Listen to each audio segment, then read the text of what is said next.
শক্তিশালী ভূমিকম্পে কেঁপে উঠল দেশের বিভিন্ন স্থান। এর মাত্রা ছিল 5.7। ভূমিকম্পের আঘাতে এখন পর্যন্ত ঢাকায় 3 জন, নরসিংদীতে 2 ও নারায়ণগঞ্জের রূপগঞ্জে 1 জনের মৃত্যুর খবর পাওয়া গেছে। আহত হয়েছেন অনেকে। সকাল 10টা 40 মিনিটের দিকে এই কম্পন অনুভূত হয়। আবহাওয়া অধিদপ্তর জানিয়েছে, এর উৎপত্তিস্থল নরসিংদীর মাধবদীতে। গত 30 বছরের মধ্যে দেশের সবচেয়ে শক্তিশালী ভূমিকম্প এটি। এতে আতঙ্ক ছড়ায় দেশ জুড়ে।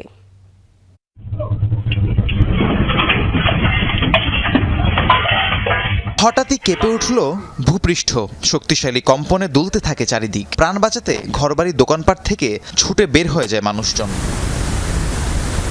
আবহাওয়া অফিসের তথ্য মতে ভূমিকম্পের উৎপত্তিস্থল নরসিংদীর মাধবদী। পলাশের ভিরিন্দা গ্রামে একটি স্থানে মাটিতে ফাটল দেখা দেয়। একই উপজেলার নালিতা গ্রামে মাটির ঘরে দেয়াল ধসে নিহত হয়েছেন একজন। সদর উপজেলার গাবতলী এলাকায় বহুতল ভবনের দেয়াল ধসে পাশের টিনশেড বাড়িতে পড়ে 3 জন আহত হয়। এদের মধ্যে 2 জনকে ঢাকা মেডিকেলে আনা হলে চিকিৎসাধীন অবস্থায় প্রাণ হারায় শিশু ওমর। তার বাবা গুরুতর আহত অবস্থায় চিকিৎসাধীন। ভূমিকম্পে নারায়ণগঞ্জের রূপগঞ্জ গোলাকান্দালে দেয়াল চাপে প্রাণ গেছে এক শিশুর। প্রত্যক্ষদর্শীরা জানায়, মা কুলসুম বেগমের সাথে ঘরে ছিল ফাতেমা আক্তার। ভূমিকম্পে পাশের ভবনের দেয়াল ধসে পড়লে নিচে চাপা পড়ে ঘটনাস্থলে প্রাণ যায় 10 মাস বয়সী ফাতেমার। শিশুটির মা কুলসুমকে গুরুতর আহত অবস্থায় হাসপাতালে নেওয়া হয়। আমরা দুজনে অজ্ঞানের মতো অবস্থান চিক্কুর বাক্কুর করতেছি। এলাকার লোক, সমস্ত লোক আসছে এবং আমরা 2 জন নিহত, 1 জন মারা গেছে, 2 জন আহত। আর নাতিন রে বলে যাইতে আসছিল, যাওয়ানোর সাথে সাথে বলে শুনছি আমরা এরকম কাঁপতে আছি, কিছু শুনি না। এরপর চিল্লাবেলা শুন না, হ্যাঁ দেখি না। মানে বইয়ের বিয়ার ওয়ালের ভিতরে ভরে আসছিল, আর একজন লোক আসছিল। রূপসী এলাকায় ঘরের ছাদের প্লাস্টার খসে আহত হয়েছেন 2 জন। এছাড়া একটি গার্মেন্টস থেকে আতঙ্কিত শ্রমিকরা বের হতে নিলে হুড়োহুড়িতে আহত হন 15 জন। গাজীপুরের শ্রীপুরে ভূমিকম্পে আতঙ্কিত হয়ে গার্মেন্টস থেকে হুড়োহুড়ি করে বের হবার সময় আহত হচ্ছেন শতাধিক শ্রমিক। এছাড়া টঙ্গী বিসিক শিল্প এলাকার একটি কারখানার গেট বন্ধ থাকায় আতঙ্কে দৌড়দৌড়ির সময় আহত হন অনেকে। তাদের স্থানীয় বিভিন্ন হাসপাতালে চিকিৎসা দেওয়া হচ্ছে।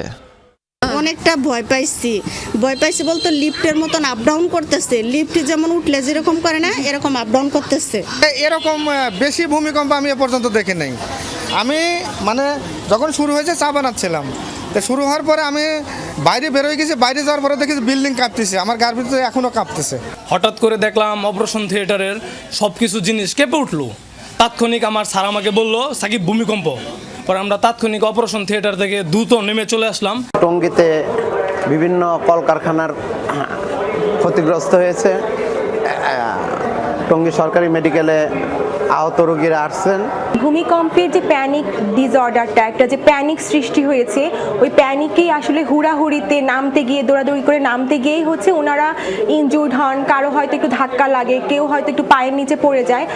এদিকে ভূমিকম্পে রাজশাহী বিশ্ববিদ্যালয়ের শেরেবাংলা আবাসিক হলের ভবনে ফাটল দেখা দেয়। আতঙ্কিত শিক্ষার্থীরা দ্রুত হল থেকে বের হয়ে যায়। আবহাওয়া গবেষণা কেন্দ্র জানিয়েছে, এই ভূমিকম্পটি বাংলাদেশের 30 বছরের মধ্যে সবচেয়ে বড় মাত্রার। শক্তিশালী এই ভূমিকম্পে মানুষের মধ্যে আতঙ্ক বিরাজ করছে। রাহিম সারোয়ার, যমুনা নিউজ।